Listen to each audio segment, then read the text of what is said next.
कि जब इंसान अल्लाह से डरेगा तो नमाज पढ़ेगा क्यों? जब ईमान वाला अल्लाह से डरेगा तो रोजा रखेगा कि नहीं? जब ईमान वाला अल्लाह से डरेगा तो ज़कात देगा कि नहीं? जब ईमान वाला अल्लाह से डरेगा तो हज करेगा कि नहीं? जब ईमान वाला अल्लाह से डरेगा तो अच्छा काम करेगा कि नहीं? जब ईमान वाला अल्लाह से डरेगा तो चोरी से भी बचेगा। जब ईमान वाला अल्लाह से डरेगा तो ज़िना से भी बचेगा। जब ईमान वाला अल्लाह से डरेगा तो सूदखोरी से भी बचेगा। जब ईमान वाला अल्लाह से डरेगा तो अय्याशियों से भी बचेगा। जब ईमान वाला अल्लाह से डरेगा तो शराब नोशी से भी बचेगा।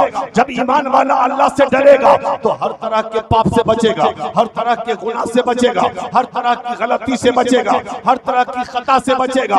और जन्नत में जाने के लिए ईमान जरूरी है और ईमान के बाद अमल जरूरी है। और खिताब है ईमान वालों से, ईमान वालों अल्लाह से डरो। तो जब ईमान वाला अल्लाह से डर गया तो उसने नमाजें भी पढ़ ली, अल्लाह से डर गया उसने रोजा भी रखा, अल्लाह से डरा तो उसने ज़कात भी दिया, अल्लाह से डरा तो उसने हज भी किया, अल्लाह से डरा तो उसने नेक अमल भी किया, अल्लाह से डरा तो वो अमल साले करता रहा, अल्लाह से डरा तो वो गुनाहों से बचता रहा। तो जब ईमान वाला है और सारा काम अच्छा कर रहा है तो जन्नत तो मिल जाएगी, फिर सच्चों के साथ जाने का हुक्म क्यों दिया? फिर वकूनु मा सादिकीन का मतलब क्या है? बात बोल रहे हैं। आज लोग कहते हैं ना गौसे आजम की 11वीं क्यों मनाते हैं, ख्वाजा की छठी क्यों मनाते हैं, कि चौसा क्यों जाते हो, बरेली क्यों जाते हो, पंडवा क्यों जाते हो, इन बुजुर्गों के आरास मनाते क्यों हो? इन बुजुर्गों की बारगाह में खिराज अकीदत व मोहब्बत पेश करते क्यों हो? इनके नाम का जलसा क्यों, इनके नाम का जुलूस क्यों, इनकी यादों से फायदा क्या है? ईमान वालों अल्लाह से डरो और सच्चों के साथ हो जाओ। अल्लाह से डरा नमाज पढ़ा, अल्लाह से डरा रोजा रखा, अल्लाह से डरा ज़कात दिया, अल्लाह से डरा हज किया, अल्लाह से डरा गुनाहों से बचा, अल्लाह से डरा अमल साले किया। लेकिन जरा ये तो बताइए कि कोई नमाज पढ़ता है उसे पता है कि उसकी नमाज कबूल हुई, कोई रोजा रखता है उसे मालूम है कि उसका रोजा कबूल हुआ, कोई हज करता है उसे मालूम है कि उसका हज कबूल हुआ, कोई ज़कात देता है उसे मालूम है कि उसकी ज़कात कबूल हुई, कोई अमल साले करता है उसको मालूम है कि उसके अमल साले कबूल हुए। नहीं मालूम है, कुरान का मिजाज ये है, कुरान का मिजाज ये है, ऐ मेरे बंदो अगर तुमने नमाजें पढ़ी है, तुमने रोजा रखा है, तुमने ज़कात दिया है, तुमने हज किया है, तुमने अमल साले किया है, तुम्हें पता नहीं है नमाज मकबूल है कि नहीं, रोजा मकबूल है कि नहीं, हज मकबूल है कि नहीं, ज़कात मकबूल है कि नहीं, तो अल्लाह का बंदा रब की बारगाह में अर्ज करता है, ऐ मेरे पालनहार जैसे नमाज पढ़ने आता था वैसे पढ़ लिया, ये तो मुझे पता नहीं है कि तूने मेरी नमाज को कबूल किया कि नहीं, रोजा कबूल किया कि नहीं, ये तो मालूम नहीं है। जैसे रोजा रखने आता था वैसे रख लिया, जैसे ज़कात देने आता था वैसे दे लिया, जैसे अरकाने हज अदा करने आते थे कर लिए, लेकिन मौला मालूम नहीं है तूने मेरे हज को कबूल किया कि नहीं, तूने मेरे अमाल सालिहा को कबूल किया कि नहीं। लेकिन अगर नहीं कबूल किया है तो परवरदिगार हम बगदाद के गौसे आजम को वसीला बनाकर तेरी बारगाह में लाए हैं, गौसे आजम के सदक़े में हमारी नमाजों को कबूल फरमा, हमारी इबादतों को कबूल फरमा। अल्लाहु अकबर या रसूल अल्लाह, जिंदाबाद जिंदाबाद जिंदाबाद जिंदाबाद जिंदाबाद।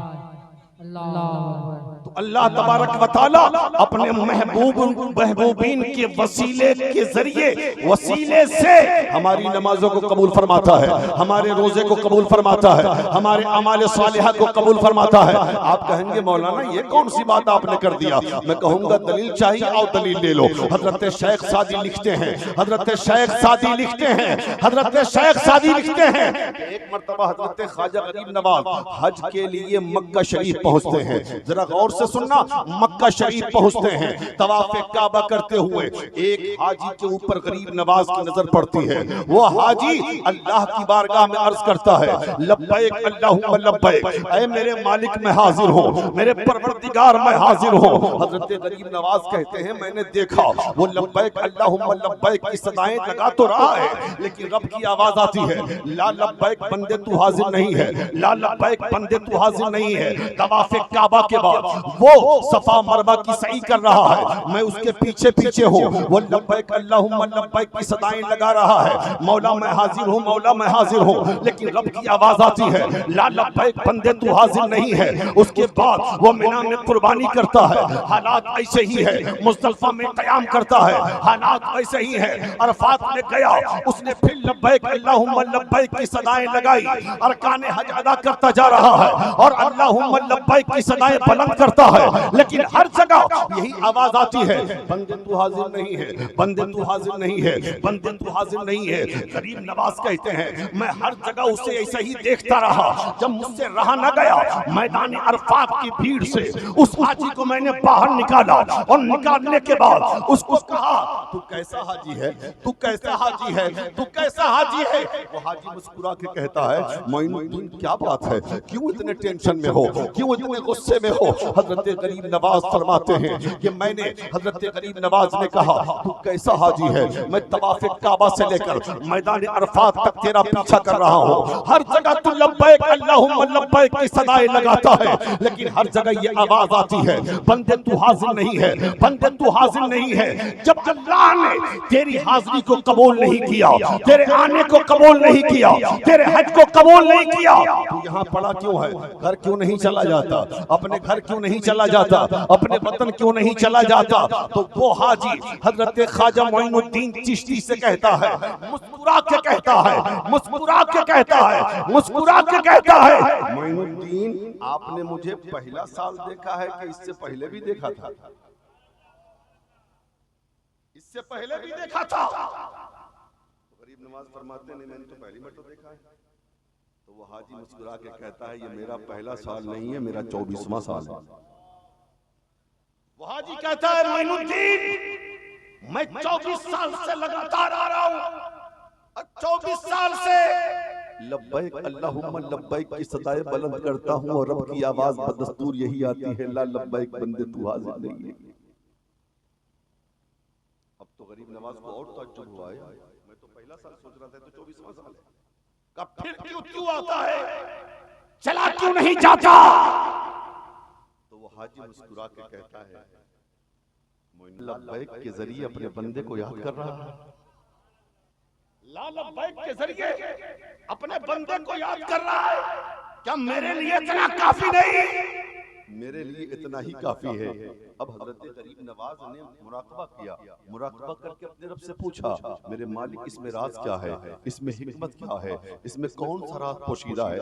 हजरत शेख सादी लिखते हैं, अल्लाह ने फरमाया मोइनुद्दीन मेरे और मेरे बंदे का मामला है, बीच से हट जाओ, तुम्हें कोई मतलब नहीं है। हजरत गरीब नवाज कहते हैं मालिक राज से पर्दा उठा दे, हिकमत बता दे। तो हजरत गरीब नवाज से कहा गया, आए मोइनुद्दीन, आए मोइनुद्दीन, आए मोइनुद्दीन सन, मुझे इस बंदे की हाजिरी इतनी पसंद है, जरा जोर से बोलो यार, मुझे इस बंदे की हाजिरी इतनी पसंद है कि मेरी रहमत को गवारा नहीं है कि ये चला जाए।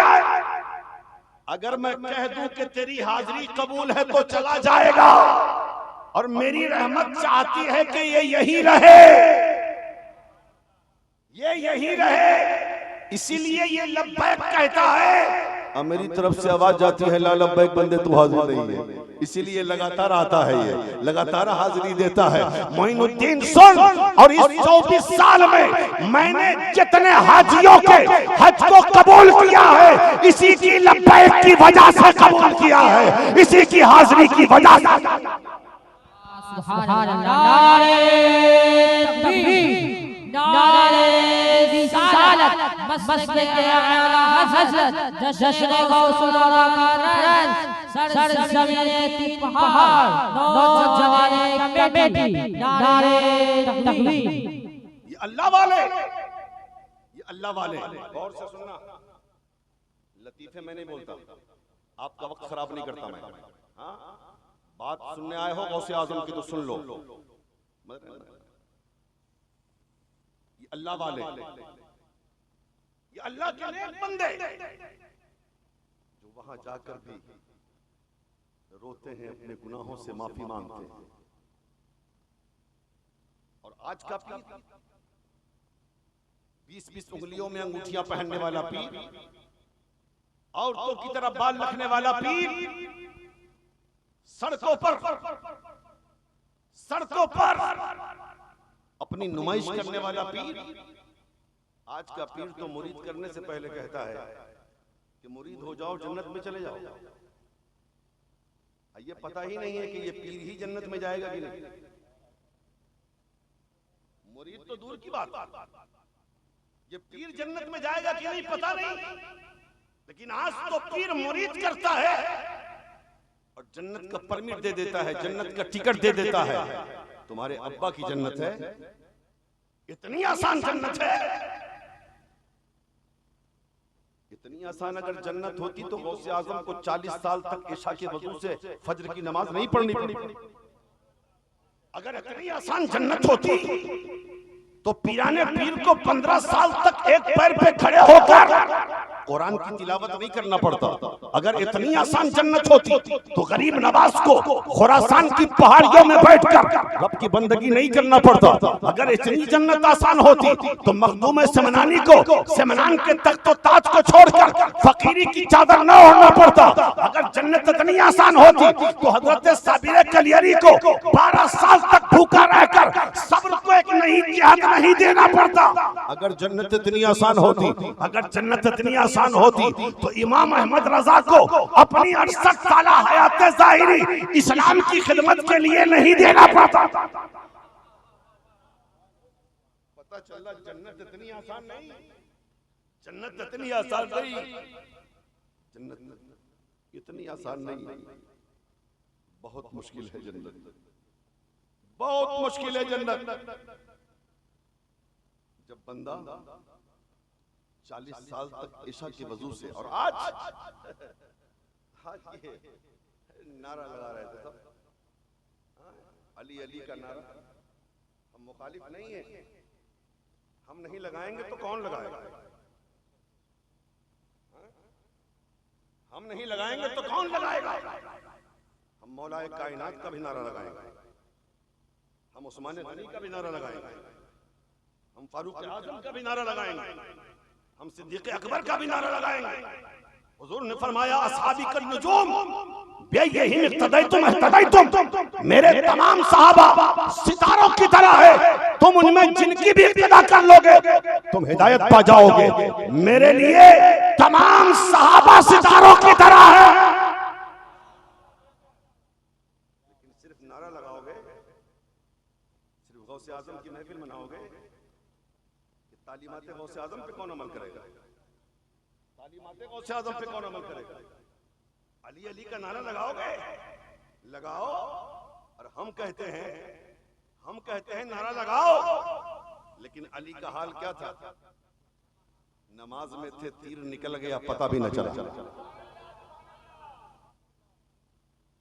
नमाज में थे, तीर निकल गया पता भी न चला।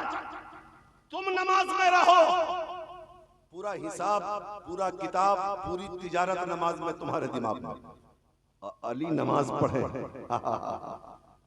तो उनके दिल में भी खुदा, उनकी सोच में भी खुदा, उनकी फिक्र में भी खुदा, उनके दिमाग में भी खुदा। दुनिया खत्म। ये अली समझ रहे? नारा भी लगाओ और तालीमात के मुश्किल कुशा पे अमल भी करो। समझ रहे हैं ना? अली के नाम का नारा लगाते हो। सरकार मौला अली ने तो नमाज छूटने पर आंसू बहाए। तुमने कभी रोया? तुम्हारी आंखों से कभी आंसू निकले? नहीं। तो सिर्फ नारा नहीं, हवाई फायरिंग नहीं, जमीन पे उतर, सिर्फ गौसे आजम के नाम का जलसा नहीं, तालीमात गौसे आजम पे भी अमल करना होगा। तो सुन रहे हो आप? घबरा तो नहीं रहे? घबराओगे तो साहब भाई को पेश कर दे, जरा जोर से बोलो। तो मैं कह ये रहा था कि आज का पीर मुरीद करते ही जन्नत का परमिट दे देता है। आओ तुम्हें हम पीराने पीर की कहानी सुनाएं। आज के पीरों को देखा मत पूछिए। मदरसे का बच्चा जाएगा, इमाम साहब जाएंगे, मौलाना साहब जाएंगे फातिहा पढ़ने के लिए, तो 5 रुपये आज भी चला ही देता है। मांग दिया तो बस चाय की दुकान पे, पानी की दुकान पे, होटल में, अरे मौलवी यार ये इमाम बहुत लालची है, पैसा मांगता है। और ये सड़क छाप पीर आया, 5-5 हजार तुमने दे दिया। मैं कहता हूं देना हो तो मुस्तफा के वारिसीन को दो, मुस्तफा के मेहमानों को दो, इनको देना तुम्हारी निजात का जरिया इस तरीके से बनेगा कि अगर तुमने जिंदगी में अपनी मस्जिद के इमाम को, मदरसे के उस्ताद को, मदारिस इस्लामिया के तलबा को अगर तुमने खुश रखा है, उनको नजराने दिए, उनको खाना खिलाया, उनको नाश्ता कराया, उनकी जरूरियात जिंदगी को पूरी किया, तो सुन लो तुम्हारा बेटा तुम्हारे मरने के बाद 40 दिन के बाद तो भूल जाएगा, लेकिन तुम्हारी मस्जिद का इमाम जब तक जिंदा रहेगा अपनी दुआओं में तुम्हें